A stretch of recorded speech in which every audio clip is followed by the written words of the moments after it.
So my name's Neil. I run a company called Evolver. We sort of started out as a fractional CMO with just me. Having been a CMO my whole life, I wanted to sort of broaden who I could work with.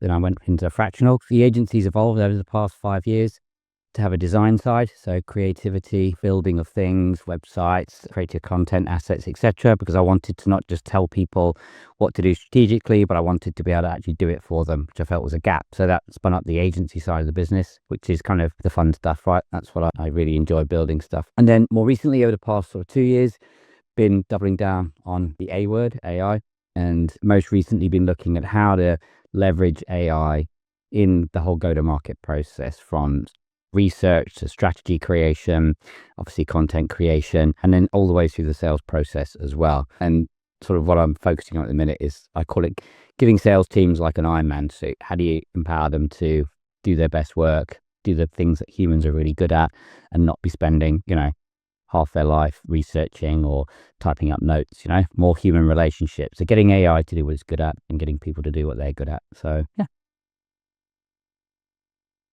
So I mostly work with B2B SaaS enterprise companies who work predominantly in property technology. I've been working in property type businesses from a product and software perspective pretty much my whole career. So that's kind of just, you sort of fall into a sector and then you end up just sort of gaining a lot of experience in that. And that's what people like to pay for. So I operate as a fractional CMO for 2 companies, and then I provide more creative and AI services to another 2. I don't like to have more than sort of, 3 or 4 clients at a time, so I give them the attention.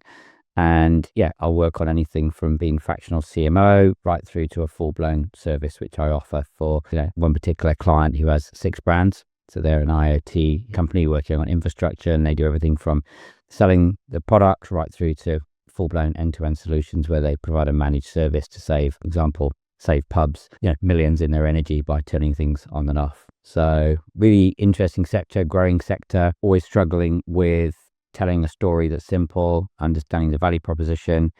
And I always seem to have found myself in environments where, this is disruptive, innovative, kind of inevitable stuff, but people are struggling with what it does, how it helps them. And so marketing can be really useful in that space, I've found. Started my career, I did a fine art degree when I was at university a long time ago, and I got accused of being, I think I was called a prostitute, because I said I wanted to make money from being creative.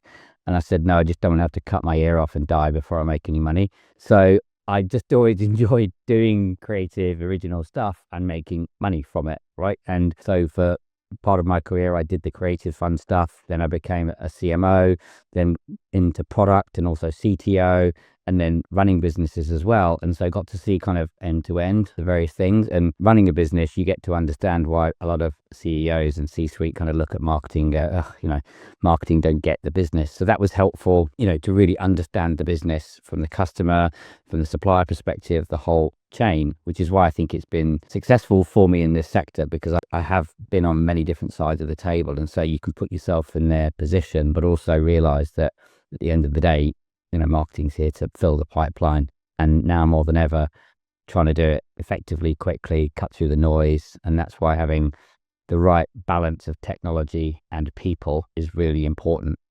If I'd have built this business 10 years ago, there would probably been, 10 times as many people in there. So I've always just wanted to make sure that I'm balancing better quality people with the best tools that are available to scale. So I've been working offshore for 15 years.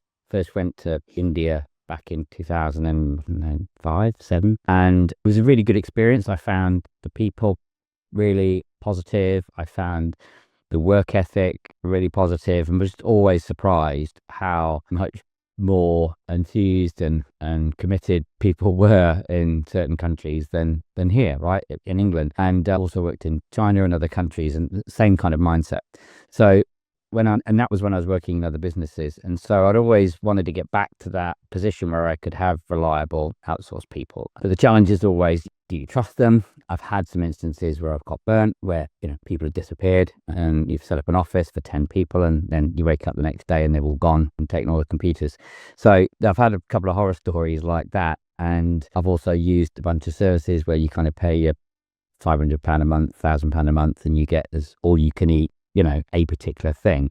But you don't have that consistency of person. You don't have that service building up a knowledge of your business. They don't really become part of your business. They're just another kind of SaaS service that you pay for. And it's, you get out what you put in, but it's very transactional. So I found the overhead on briefing, and because every time you brief them about something, one particular service, I paid £799 a month for all you can eat kind of creative work. But it was like every time it was with a different person. So it was almost like having a ChatGPT chat with no memory. Right. It was hard work. Whereas what I wanted was somebody I could invest time in, who would come into the business, build up that knowledge of the business and be proactive, have memory of what we're trying to do, and, have that kind of motivation and energy to come up with their own ideas. So it was a bit of an ask, but that was the goal. Yeah. So the other consideration was, at the time I was a little bit unsure as to how the business was going to evolve, and committing to a full-time person in England was a bit of a stretch at the time.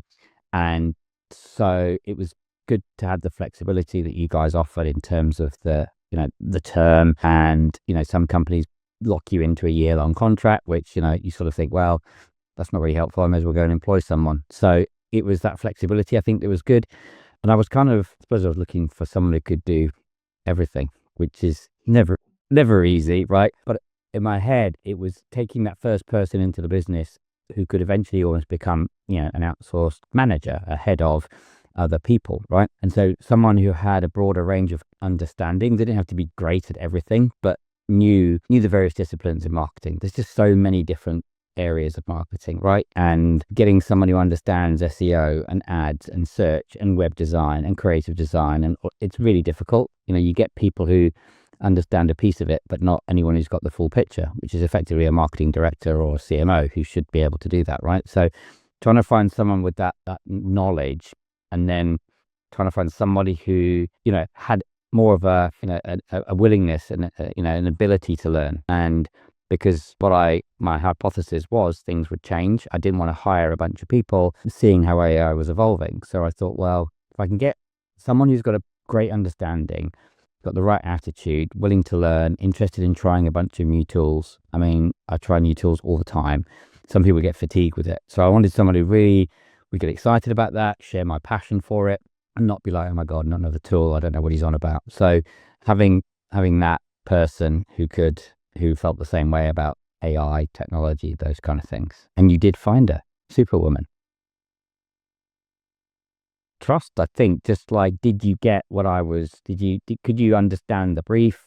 Were you able to convey that, appropriately? And, not to be negative about kind of recruitment agencies, which I know you're not, but just to use them as a bit of an analogy, you can get some bad ones who just, take CVs and move them around, right? And they don't actually take the time to understand the person and to understand the business that they're putting that person in, and kind of filter it. They just kind of move CVs from one to the other. So I think it was, making sure that you really understood kind of what my business did, what my problems were, and what I needed, and then trying to match make me, I suppose, to that right person, and not just put a person in because it suited you, or, it's convenient, or whatever. You were trying to meet a quota. It was like more of a headhunter than a recruiter, if that's a good analogy. I think the quality of the feedback, the reports that you sent through, the information, it was very comprehensive about each of the candidates, the calls, the recordings that were sent back, give me a real chance to see you interacting with that person, and vice versa, and give me a chance to see whether, you'd actually understood. And, just like I said, even in the whole sort of recruitment space generally over the years, that was missing so much. You were blind to what the recruiter or person looking for this candidate was saying, whether they were even saying anything, right? And so I think that visibility as to what you were doing, the quality of feedback that I was getting back, time that seemed to be put into, that you were investing to sort of find that person and qualify them in or out. Quality of the information that I got was great, really easy to understand, looked good. The speed of communication was good through the whole process. You found me where I was.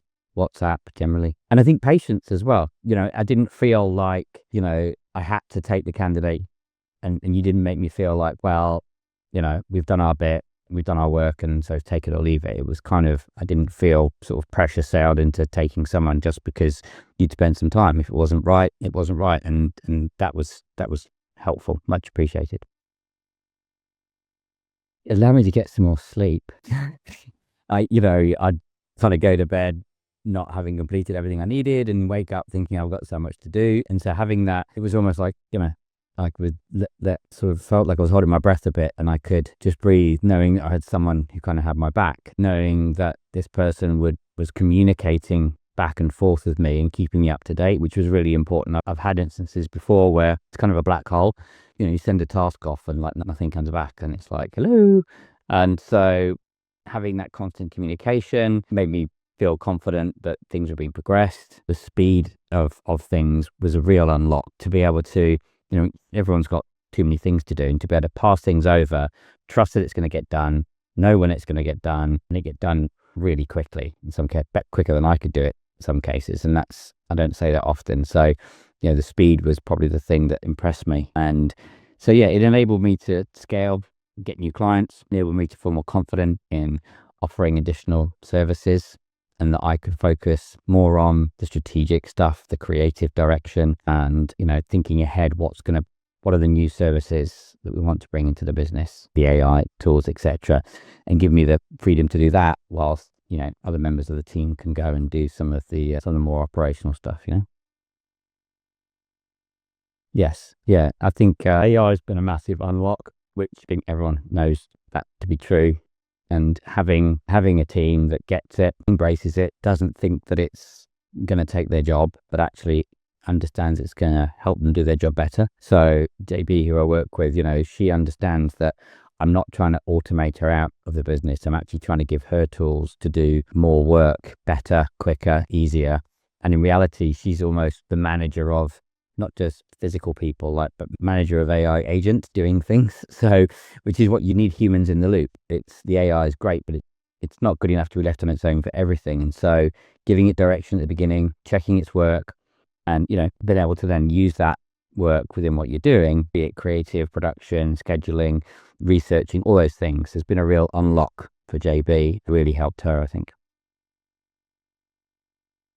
I'm not the first person to say this, but, AI isn't necessarily going to replace people, but it will replace people who don't know how to use it, right? Just, so sure, there are some functions that just humans shouldn't be doing, right? That AI can do much better. But for the large part, it is around, it's a tool, it's a system that you can put around a person to enable them to do more of what they're good at. The thinking about the outcome, thinking about the process, thinking about the client, thinking about that versus burning time doing things which arguably machines can do better, right? So, for example, doing competitor research, trying to do competitive research on 50 customers and then identify where you differentiate from them, the value proposition, etc. Like, a human doesn't need to do that. Like, it's algorithmic. You can point the AI at it and it comes back with that information. At that point, the human can step in and go, okay, this is what I can do with that information. So in JB's case, she did have an interest in AI, but it was sort of early days, 18 months ago, arguably. But it was really just her mindset, that openness to understanding how it can help and empower her, not how it's a threat. And so she pretty much embraced it from day one. Every tool I gave her, she picked it up. We spend time sometimes just chatting for an hour and experimenting with tools. And I think giving her the time to play with these things and understand which one's better and the difference and how it helps her, and having that latitude to be able to do that. So she's not always just working on an outcome. She's actually I'm giving her the freedom to spend time understanding the tools, because if she gets to know how to use them better, then it's going to make her output better and it's going to be more streamlined for the business. So that was key, giving her time, sharing what I had, spending time, I suppose, talking to her about why these things are important and sort of passing on some of that information. I'm consuming it all the time, and being able to just impart that to the team and say, this is the reason I think we should look at this. And, it's helpful for them because they get the benefit of all that time I spend, but then it's really helpful for me because I don't have to spend the time digging into it all, and, they can go and use it and feed back to me how it really worked. And then I think understanding the process is really important. So it's no good getting a tool to do something if you don't know what the process is for that tool, right? So you still need to understand the creative process or the outreach process. You need to know how to do it in an analog way to know how to convert that to digital. Yes, AI can give you suggestions, but you've got to be able to check its work. So understanding that process, understanding how traditional stuff works is still important, and then understanding how AI can fit into that system at the right point. Just do it. Yeah, look, I think making recommendations like that is quite a bit of responsibility, because effectively the impact on someone's business can be quite significant. And so I don't do it lightly, because they can get the wrong person in and then they're going to blame you and then they're never going to believe you again. So I would say to them, look, don't just think this is hiring someone from Fiverr and getting that same sort of result, or good or bad. This isn't just buying another service. This is investing in a virtual employee who, if you want someone who understands your business, is going to be with you the longer term, have that reliability, then you really need to look at what Resource Worldwide are doing compared to everyone else. Because I've taken the pain of going through the other methods and it's not worked so well. So